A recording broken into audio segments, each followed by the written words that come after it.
Mita is a corporate change maker with a track record of transforming businesses. She is a passionate storyteller, and that led her to become a chief diversity officer, really to build end-to-end inclusion systems across big and small organizations. Her new book, Reimagine Inclusion. There we go. Thank you. Right? You're the marketer, not me, yes, but I'm taking lessons. Thank you. Really says all the quiet parts out loud of making meaningful progress in the work. She has had an extensive career as a marketer in the beauty and consumer product space. And Reimagine Inclusion, Debunking 13 Myths to Transform Your Workplace has already made it to, I think, 4 or 5 different bestseller lists right now. Yes. Yes, it has. Which is amazing. And so thank you for being with us. No, thank you for having me. I'm really excited to dive in. Okay, so today, coincidentally, is the 1-month anniversary of the book. It is today. So it's very special. Thank you for having me. I love it. Well, we planned it, right? Yes, we did. Of course. Why is it so important for you to get this book out and this message? And who do you think, who are you trying to have as the target reader and your goal for those who do read it? Well, people ask me, why did I publish this book now? It's either the best time or the worst time to publish a book on DE&I. I'm going to say it's the best time because the work is needed now more than ever. But I wrote the book 4 years ago, and I faced a lot of inequities in publishing. I was told that I should come back to them when there was a book I had more like Sheryl Sandberg. I like Sheryl Sandberg, but I'm not Sheryl Sandberg. There's a lot of people who look like Mita writing books like this. Mita's writing is powerful and masterful. It pops off the page. This one I know because I memorized this feedback, but she doesn't have enough followers, so we're not sure who's going to buy this book. And so why did I publish it? I finally got a deal, really. That's how it happened. But I think there's a story for me on resilience. And so to any of you who has a dream that you've been struggling with, don't let it go. I mean, it's kind of amazing that it's now on the Wall Street Journal bestseller list in USA Today. And literally 4 years ago, I probably received over 50 rejections for the book. And that's fairly common, I think, within the industry. But that's hard. And I think what's so unique about your book is you weave your personal stories in there, and they're so relatable. And so many of us have gone through so many of them that it's that cringe. I can't believe that happened. You worked in industry for 20 years, climbing to the C-suite, starting out in marketing and then transitioning to DEI work. You've guest lectured in many classes at top universities, including ours. What value do you see bringing this learning to academia and industry? Well, I'll speak as a student. I remember I went to Duke University for my MBA.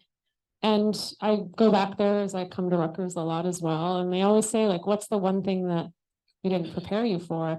And it was such an amazing, inclusive experience. And they didn't prepare me for, can I say the shit I would face in corporate America? They did not prepare me for the everyday aggressions. Like, I thought the world was my oyster, and not that it's not, but I just wasn't realistic about the barriers I would face. And so I'm so excited that you're leading the charge here along with many of your colleagues. Many business schools and schools in general now are just having the conversations on what does it really mean to be an inclusive leader and build an inclusive culture. And so that's why it's so important. How can we prepare our future leaders if we're not having these discussions?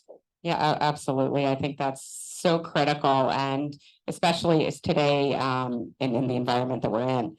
You wrote about 13 myths, and they all need to be debunked. And 13, because it's my lucky number. My son asked me, he's like, why 13? I was like, I was born on June 13th. It's my lucky number, but that's really the science behind it, nothing more magic. Oh, I love it. 13 is my lucky number. It is? Oh, okay. Right. I always like to think of the positive. Yes, right? yes. Tell us one or two that you think companies and organizations should prioritize. And I know it's hard to pick a favorite child. Yeah, this is what you're doing. My kids do this every night. Who's your favorite mom? How are you behaving today? And that will decide. I'll do two. The first one, so every myth, as you look through the book, they are eye-opening for a reason, because I wanted to reach people differently. If I was going to write a book on diversity, equity, inclusion, leadership, there's a lot of books right now on this topic, but I wanted to reach people in a different way. So the first one myth is, I'm all for diverse talent as long as they're good. How many of you have heard that? I'll say that again. I'm all for diverse talent as long as they're good. So part of the work in the book, I asked people to think of the opposite and think of things that we have always sort of accepted to be true. Have you ever heard anyone say, I'm all for non-diverse talent, as long as they're good? So part of what I talk about in Reimagine Inclusion is when we don't have access to diverse social circles or diverse networks, and if I'm the only brown woman you've ever had contact with, and the first time you've had contact with me is I come up on a slate for a job that you have open, and you perceive some sort of difference or something that makes you uncomfortable at me, immediately, why is the bar lowered for me? Like, why, because you perceive me to be different, that you automatically think I won't be as good? And so that's one of the myths that I still hear a lot. You know, I've been called a diversity hire on more than one occasion. I talk about the importance of language in the book. I'm not a diversity hire, I earned this seat. And so that is also really about challenging our own biases and our access to lack of lived experiences that aren't on our own, and that's how it shows up.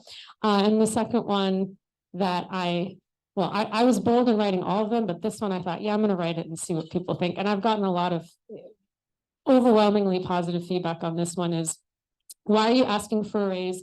You and your husband make more than enough money. Why I mean, seriously, you and your husband make more than enough money. So you'll read the story. If you haven't figured it out, every myth opens with a powerful story of something that may or may not have happened in corporate America. But this is really about pay inequities and the myth that women of color and white women don't negotiate. We often do negotiate. And when we do, we're gaslit, minimized, and dismissed as a result. And so even the choices we make on, you know, I have a story a few years ago, I was going to a leadership offsite and I love my jewelry. And I decided not to wear my wedding ring to the offsite. And my husband said, well, why aren't you wearing your ring? And I said, well, I'm up for a pay review. I don't want them to give them any reason to pay me less. And so this idea of, you know, I don't have the privilege to wear a hoodie to work, but then if I'm dressed with everything fancy and all the things I've earned and my diamonds and my nice Chanel bag and shoes, it's like, oh, well, she doesn't need this job.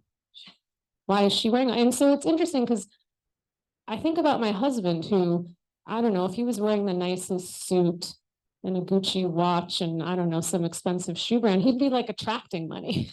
So like, how is it that we have, when it comes to women, all of these cultural stereotypes we've been either raised with in our homes or we've seen in media and film, it really comes to fruition when it comes to pay. And the last thing I'll say is, I think a lot of companies quietly are doing the right thing. They're actually looking at pay inequities, but it's me as a leader who comes in and wreaks havoc. And I have questions like, why is Lisa asking me for more money?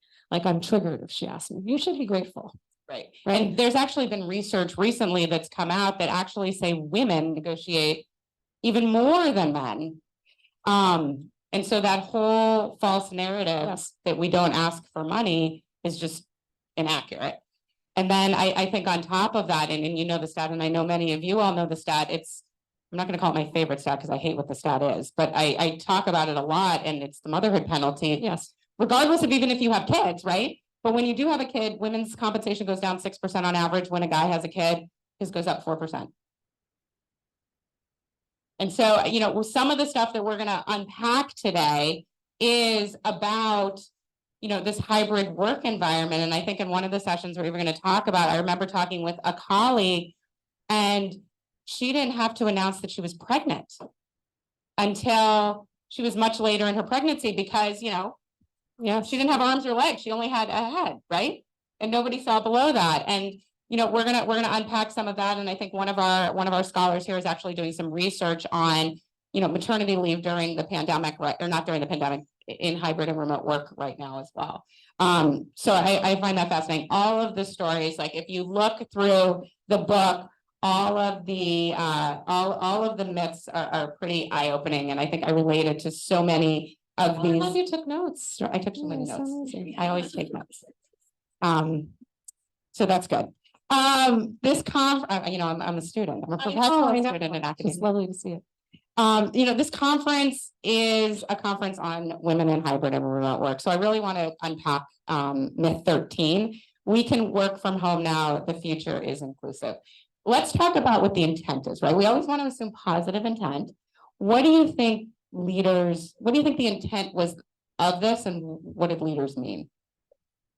I think in that reality? most organizations, we haven't really discussed that we fell into hybrid work, that nobody was actually prepared on how to do it, and we muddled through it. And so a lot of the research I include in business cases, some companies are getting it right and some companies are really getting it wrong. Like, this is a wonderful example of the technology is working. There's people virtual, there's people in live, but most companies don't have the technology, don't have the infrastructure, aren't equipped. I mean, I was at my own company's offsite where we were still fumbling through it because there was somebody participating virtually and we just hadn't gotten it right. And so I think it's just taking it for granted. And it's also a bit of a, I don't want to say lazy approach, but it's easy to say that the future of work is inclusive because we're hybrid. So we don't have to really do any more work towards it, like it's done. And the thing I argue is there's nothing in business that's ever done. If I had just signed a record number of clients this year, would they let me not do it next year? Nope, I'm a finance guy. You got to comp that thing. If I exceeded my revenue target this year, Lisa, don't I have to anniversary it next year? You do. Yeah. So I'm like, why is it that when we have any sort of wins in the diversity, equity, inclusion space, it's like, okay, we're done. It's over. Yeah, no, I completely agree. And I think there's so much work that needs to get done in this space. And, there's some research that's come out recently as well about women in this hybrid and remote space. And, during the pandemic, we saw 3 million women leave the workforce. We were down to 1980s levels of employment. And now women are back in record numbers, and the population, women with children under 5, is thriving. And some of that is industry related, but some of it is because of this flexibility, which is incredible. What in your experience and your reality and your research have you found to be the reality, even though the intention is to be inclusive? And you talked about some of these examples, but where are you seeing companies kind of miss the mark right now with hybrid and remote work? Well, I think you're seeing a lot of, and you know this with your financial background, a lot of big banks who are mandating. I'm hearing from a lot of chief diversity officers and individuals who work in big banks mandating 5 days a week in office. I mean, the pendulum will keep swinging. You have remote all the way here in 5 days. And I just keep arguing, as soon as employees have power, they will choose. And so you will see a talent drain, particularly, I would say, those identifying as women. And we all need flexibility and want flexibility. People will be moving on. And research shows that, recent research that's been out there, is that people will actually take a lower salary for flexibility. Right. And I think about that for myself. I'm like, I think it was 8%. Yes, 8%. And so one of the things I've been looking at closely is probably you've heard of location bias or proximity bias. And so if I see Lisa every day for whatever reason, or 3 days a week, but Viviana works remotely and I see her once a quarter, when it comes down to reviews, what is my bias that comes up? That's not about the performance, but just like, oh, I can see Lisa and I can monitor her and I know what she's doing and we have lunch, or I can go grab a coffee with her. Versus with Viviana, as a manager who is leading a hybrid team, I have to make more of a concerted effort to stay connected and watch for that bias, particularly when it comes to performance reviews, right? So to actually be doing a check to see, are you actually in aggregate unknowingly giving anyone who is remote status a lower rating, right? Because we can individually all rate our teams and then we look at the aggregate and we're like, wow, we all have this bias that's showing up. Yeah, and I think one of the things that I've been observing just from friends in industry and whatnot is there hasn't been any training on how to manage absolutely teams. And I know we have some folks, Julia, this is your whole practice of managing geographically dispersed teams, and which is fancy word in academic speak for virtual work, right? So, but we don't know how to do it. And so that burden on the manager, which it shouldn't be a burden, is to really define what those outcomes are, what those goals are. And I haven't seen folks do it. Have you seen a rise? I have been reading about this, but I don't know. I don't know if you know either. In like chief, I forgot what the title was. Remote work officers. Yeah, something like that. I think it's this idea of having somebody, it can't be your chief diversity officer and it shouldn't be your chief human resources officer, but somebody who's actually managing the remote workforce or the hybrid workforce and really working with your CTO, thinking about the technology that should be in place. And I feel like if we were to just go on LinkedIn right now and look at LinkedIn jobs, I feel like those roles are coming to an end, or you're seeing less of them because of the sort of push, I think, from a lot of big companies to go back 5 days a week or 3 to 4 days a week. Right. And it's interesting because a lot of that's driven by the real estate. I was just the real estate, not a conspiracy. Yes. Right. It's not a conspiracy. it's there's a financial incentive to that. And it's interesting, and again, I'm looking at, a smaller sample size, but I know, in my own house, that's my sample size. But, men don't want to go back either. And there's this push to come back, especially in finance more often, but a lot of I think those are actually, there are only a few firms that are really going back 5 days. Because there is a benefit, but the commuting time for all of us, and selfishly, I have teenage kids, and having, my partner, my husband home has been incredible. Or like today, he's working from home, and I said, I am not responding to anything. Like, you make sure the kids can figure out how to get home. You do all of it. And, if he's in the city, he can't do that. Yeah, absolutely. I think one of the things that's a big shift is happening is the old school way of leading and then the new school way of leading. Because here's how I was raised in corporate America. I'm supposed to get the corner office, right? And I'm supposed to be able to see everyone in my team, and I'm supposed to be able to walk out and people come running and help me. I'm supposed to have like all these little boxes beneath me on the org chart. Like, that's how so many leaders were trained to define their self-worth. And so what does that mean now if you don't have any of that? And so I think some leaders are really struggling with the ability to not be able to see people all the time and monitor them and ask them what they're working on. Where I would argue Zoom has created like a really interesting level of intimacy. Like, you're actually much closer to each other. Well, we're close here, but like, on screen, and you actually can, I would argue, still mentor and coach and teach people. And so I think that there's a big reckoning happening on people who are like, well, how am I supposed to lead then? Because this is the way I was taught to lead. Right. And so it definitely requires additional training, which it doesn't seem like most companies have necessarily embraced to a full extent. So Mita, talk to us about, what else you're seeing in the DEI space right now, at companies with respect to remote work. And is there any specific actions that you're seeing companies are taking for different populations of folks? I see many companies still leading with remote first or complete remote, which is incredible. They're getting rid of their real estate. They're like, we're doubling down.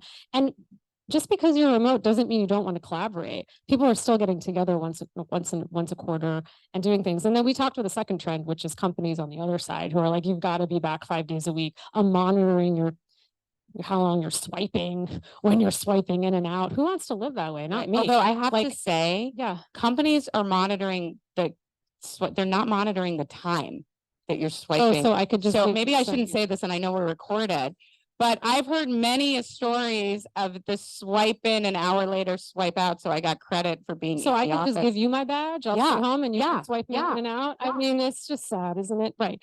So there's that. But the thing I talk about in Reimagine Inclusion that worries me is like, there's a certain population of individuals who embrace remote work, and I would argue many of those individuals, like included in my research, identify from a historically marginalized community.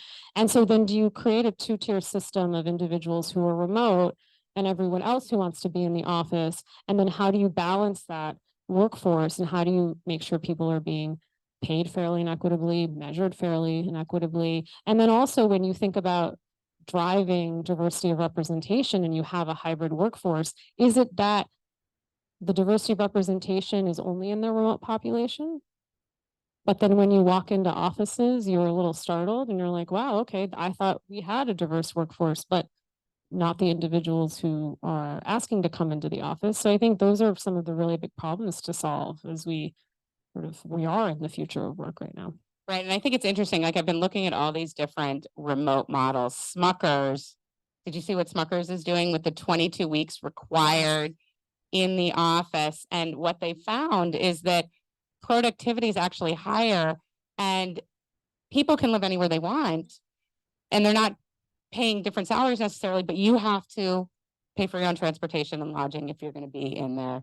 And have you heard from folks about the different models, or is it really independent, company specific, culturally specific, of which model seems to be working for women, for people from historically marginalized communities? I mean, listen, Or is I it think too early to I tell? think the model that works is when we treat people like adults. That's interesting. It goes back to Netflix and the CHRO famously there, like some of the philosophy that they had built the company on. You treat people like adults and you trust that you've hired me for my expertise and genius and I'm here to make impact. You're not going to monitor me. Trust me. Look at my outcome, right? Look at the outcome and not if I'm sitting next to you doing the work or if I'm responding, to your Slacks within 30 seconds or the phone call you made. And so that's what I think is that when you have trust in people, and that also is, I mean, listen, this is the war for talent, right? And how you're going to keep and attract talent, because the moment someone starts monitoring my badge swiping, I'm out. Or my keystrokes. Keystrokes, like, yeah, and maybe not out tomorrow, but eventually I'll be like, this is not somewhere where I feel like I can thrive.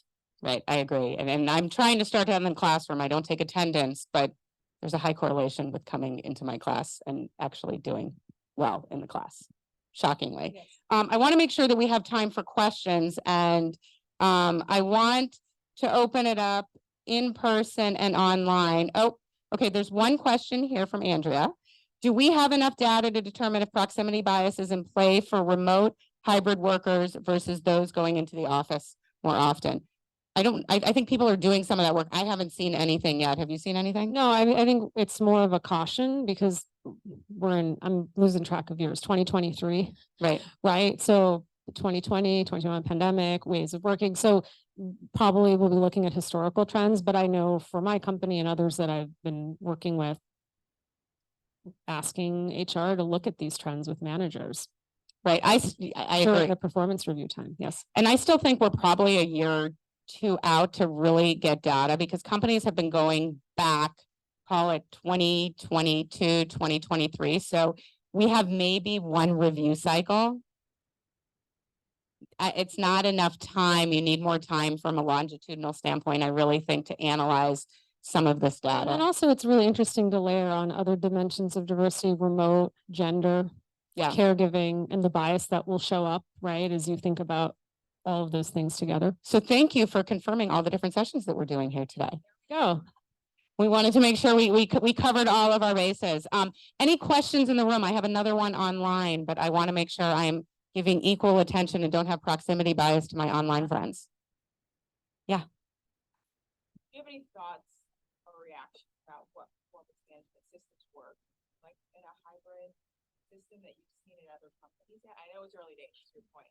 So I'm just going to repeat the question. So the question is, do we see any systems that are working in this space? I mean, I think it goes all back to the outputs, right? And like, what are the things that people are contributing to the job versus a lot of the coded language of like, Mita has a lot of potential versus this person needs more points on the board, right? And I think if you can go back to what the person is contributing, I think a lot of what I've seen is personal relationships, affinity bias that come into the performance cycle, which actually then can bias the person's performance review. Yeah, absolutely. Going online, and then Robin, to you. What do you recommend employees do to get seen and heard as remote workers for consideration for promotions, increases, etc.? That's great. Great question. It is your job to advocate for your career. No one else is going to do it for you. So make sure that if it's with your manager, you're meeting once a week, at least. If they try to cancel it, get it back on the calendar. Make sure that you're sending updates. Make sure that your camera is on for meetings that matter. When you want to travel and join collaboration sessions, you should do so. But I think part of it is making sure that whether it's your remote or in person, that people know the value you're adding. Like, I used to think that my manager would know that, and that's just not true. So someone who's led big teams now, I'm also human. I don't remember what I had for dinner last night. So am I going to remember what Lisa did this last quarter. Maybe not. It's Lisa's job to be updating me right around performance review time. Like I do that now with my own leader. I was like, I know you're going into performance review cycle, make your life easier. Here's like a write-up of the 5 things that I've accomplished. Like that's usually welcome, and people are excited that you can provide them with information so that they can represent you the best way they can in those meetings. And I think academia is just as important, even more so, because our review process is very different from corporate. And I'm looking at some of my friends who've come from corporate into academia. But one of the tricks I do is, you know, when you talk to students, you know, catalog it, because you're probably talking to hundreds of students in your office hours appointments. When, you know, you get that thank you from the student, that, you know, keep that in because it's a good tidbit for you. When you're, you know, on a certain service committee, like we are on 8 zillion different committees, and that's a whole separate conference of the unpaid work in academia and in the office that women end up taking on. Just make sure that you catalog all of it, because we tend to lose track of it, and put it in that year-end evaluation that you're doing in that big long form that you have to fill out. I think last question, Robin. Yeah, and I guess, and maybe just the idea of, you know, fully remote work and being in person. Lisa, you just said it yourself, you know, your students do better when they come to class. And so, you know, being old school, right, in the office for my whole career, and then having a year at home remote, it was amazing how much more difficult it was to make progress on certain very difficult things internationally for me, when I couldn't actually talk to somebody face to face. You know, I had a real challenge with somebody from China who would not get on a Zoom, who would not acknowledge an email. But if I had been in the room with him or in the hall with him, I could have had that interaction and maybe progressed the issue. So I think my question really is, do you believe completely remote work can work, or do you actually think there has to be some element of being for that relationship, social aspect? Yeah, I think there's a balance. I don't know any. Oh, The performance issue. It has nothing to do with. I think you responded. No, I think I was going to say, I think most companies I know where there's remote status, people don't want to be isolated. They do want to get together in person. But I do think when you're going back 5 days, for example, there is loss of productivity where you could be actually spending a day working on a project hands down versus there are moments to collaborate. So I think there's a balance in that. Yeah. And I think, again, I think it's the competency of understanding how to work when we're not face to face as well, which none of us got training on right away. So what I've seen is and especially the more junior folks who haven't learned the cultural competency of being in an office or being in a work environment, don't understand what the expectations are, don't understand the attention to detail, don't understand deliverables, don't understand timelines. And the class of 2021 from college in particular did not have real summer internships. We're at a business school, so didn't have real summer internships because it's hard to manage an intern from a business standpoint anyway, to have a productive experience on both sides because it's in this 10-week period. But they didn't have internships. And so because the people at the companies were spinning and trying to figure out how to use Zoom and everything else, they actually didn't learn anything. And they all got return offers basically. And so then when they were hired, they actually didn't have the skills that they would have acquired during an internship. And then the companies are still remote. And so there's this miscommunication on all sides. I think Robin, that one candidate, right, is a performance issue, right, because they're being a little belligerent, which is maybe it's a one-off, but I do think that it's really dependent on the company and the manager's responsibility as much as it is the individual employee's responsibility to create that dialogue to make it I successful. would argue the technology needs to be there. Many of the companies don't, to your point, on collaboration tools and where you can collaborate in different geographic offices. Some companies just aren't there yet, unfortunately. Right. So I could talk to you forever, but we are out of time. So do you have a last closing thought you want to leave with these esteemed executives and scholars? Gosh, no pressure. No pressure. If you love the book. I hope you do. Please give it a 5-star review on Amazon. That's my shameless plug. And then the last thing I'll say is that, you know, I think so many of us, and I've been guilty of this, we're waiting for our CEO or an executive to do something when it comes to building a more inclusive culture. I've certainly been there, and not that they shouldn't be doing something, but I'd ask each of you to think about, you know, be the reason that someone feels included in your workplace. We can all do that for each other. Who are you looking out for other than yourself? We should be looking out for ourselves, but who's the other person that you're helping at work, making sure that they feel like they're included, seen, recognized, and valued in your workplace. Awesome. I love that. Thank you, Mita. Always a you. pleasure. We Thank you really so much. appreciate you.